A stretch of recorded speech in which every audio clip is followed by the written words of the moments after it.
আজকের দুপুরে ভাবলাম এক প্লেট মুগ ডালের ভুনা খিচুড়ি হলে কেমন হয়। হাঁড়িতে একটু সাদা তেল গরম করে দিলাম, পেঁয়াজ কুচি, সাথে গোটা গরম মশলা, এলাচ, দারুচিনি আর তেজপাতা। যেই না মশলাগুলো ভাজতে শুরু করলাম, পুরো ঘরেই ছড়িয়ে গেল এক অন্যরকম ঘ্রাণ।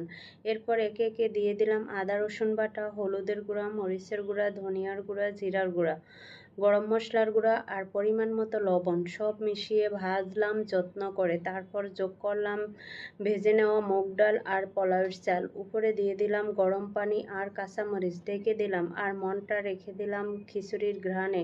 সবশেষে একটু ঘি আর চিকেন সিজনিংস ছড়িয়ে দিলাম। ব্যাস তৈরি হয়ে গেল আমার আজকের স্পেশাল ভুনা খিচুড়ি।